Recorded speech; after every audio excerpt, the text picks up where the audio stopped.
Thanks for joining us on another edition of the Small Business Show with Jim Fitzpatrick. Hey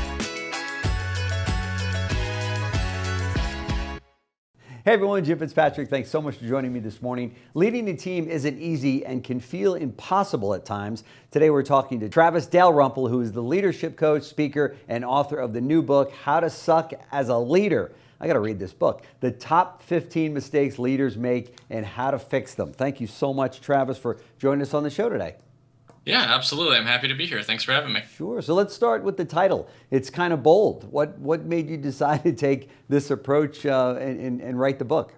That's a great question. So a couple of years ago, I was in charge of putting together a presentation for a group of small business owners. There was about 100 of them in the room. Mm-hmm. And I was trying to talk to them about leadership, but I didn't want to make it like a boring seminar. It's kind of hard to get folks excited about leadership. Sure. So I came up with the title, How to Suck as a Leader, because I thought it would get their attention a little bit more. And I started with all the things to not do and how to be a horrible leader. And I found that really engaged everyone in the audience. And I said, you know what? That's going to be a great title for this book. That really is. What's the common misconception that you see about, what people leadership when it comes down to leadership and what it actually looks like? When it comes to just folks gaining new leadership skills in general? Yeah.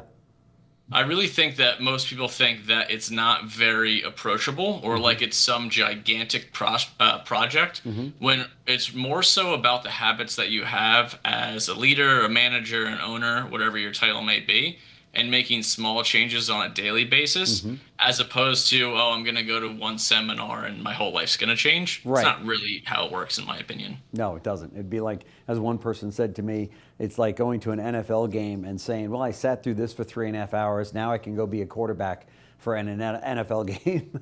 Correct. Same thing. Same kind of feeling, right? So talk to me. What are some of the 15 mistakes leaders make? Sure. So I'll give you kind of the top 3 out of the book, in my opinion. So the first one is just emotional reactivity from a leader themselves. Leaders that don't have emotional intelligence and just don't know how to manage that on any given level. They're very reactive. They snap at people, and they just haven't really mastered the art of learning how to listen, pause, and reflect. Yeah.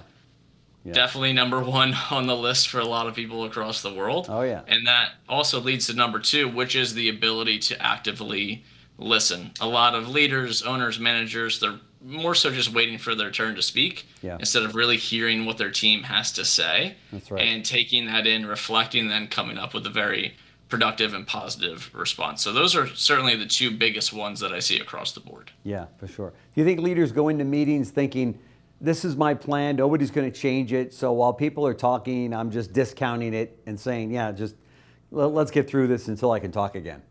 Unfortunately, I do think that's the case, but I don't think it's something that's nefarious, so to speak. I think they just haven't really been taught a different way and aren't sure how to really open with collaboration, because the reality is that as a leader, I have a finite amount of ideas, but when it comes to the team that I'm leading, if I've got 10 people on my team, we've got 10x the ideas. Right. So it's about teaching folks how to really learn, listen, reflect, have collaboration without losing your authority at the same time. It's a very delicate balance. That's right. There is something to the fact that as just a leader of a number of different businesses, where you solicit everybody's input and you solicit everyone's ideas, and they give them to you. And then they get mad because you didn't implement them. Sure. So what is a leader to do to solicit that input and that feedback and those ideas, and even at the end of the day, if they don't put them into action, to communicate that to the team effectively, to say, look, I love the feedback, I love everything that you gave me, but I'm still going in this direction? Yeah, it's a great question. It really starts with how you frame the conversation when you open up the floor for everyone. Right. Because no one's going to open up the floor saying, tell me your ideas. By the way, I'm not going to use most of them and deal with it. That's not how that conversation. Yeah, nobody's going to start like that, right? Right. But it's much easier to say something like, we're going to open up the floor. I want to hear your ideas before I share mine, and realize that at the end of this, I am only going to be able to choose so many things. And some of those ideas might get pushed back to another quarter. It might be next year.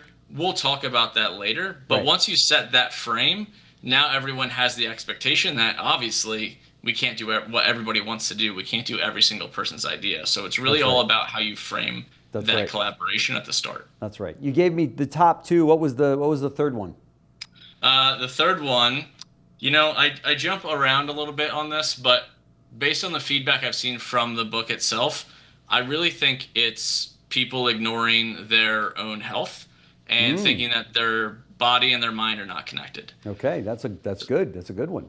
Yeah. So a lot of the leaders that I've worked with, that I've seen, they know the value of a high quality night of sleep. They know the value of eating well, taking care of themselves, exercising, having healthy boundaries in their relationships, etc. When on the opposite end of that spectrum, the folks that are constantly stressed, losing their minds, don't treat their people well, they're usually not treating themselves well either. Right. So in my mind, if you can take care of your own health, the ability to actually lead people becomes significantly simpler and more effective. Doesn't mean it's always easier, but it's certainly more effective. That's right. Which is a perfect segue to my next question, which is, as we know, burnout is real, right? How can leaders lead from, for the long haul, I should say, without losing their edge because of the fact that burnout is just a reality among business and certainly among leaders?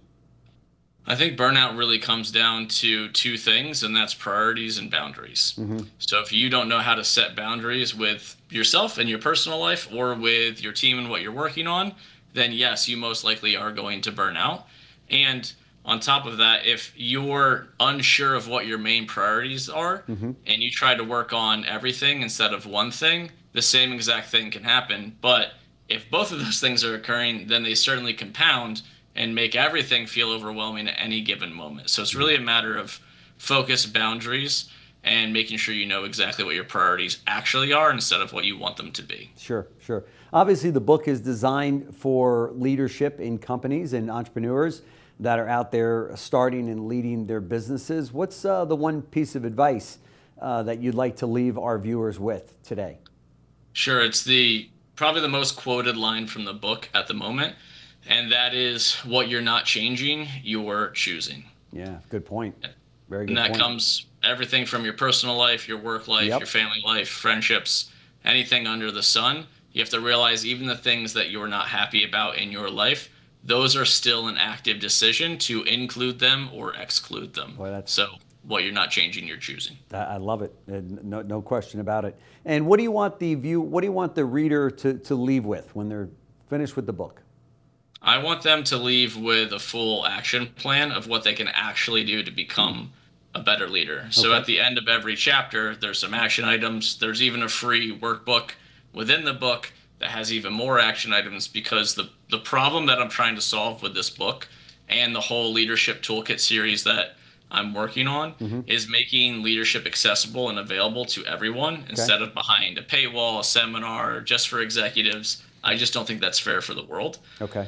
So I'm trying to make sure that they finish this book and go, wow, there's tons of things that I can go do right now immediately and actually have a change in my life, instead of most leadership books being kind of vague or filled with theory, and they're like, what do I really do now? So that's the problem I'm trying to solve, and the takeaway I want them to have. That's great. That's fantastic. The book's name is How to Suck as a Leader, the top 15 mistakes leaders make and how to fix them, which I think is very important that I mentioned, because you don't want to be a sucky leader. That is for sure. And a number of the things in there I can attest to. We have probably all fallen into these situations and made these mistakes. But now there's a book out there that can help you navigate this. So Travis, thanks so much for joining us on the show today. Very much appreciate it. Love to do a follow-up with you, because there's about 5 questions that time does not permit me to get to today. So thanks so much.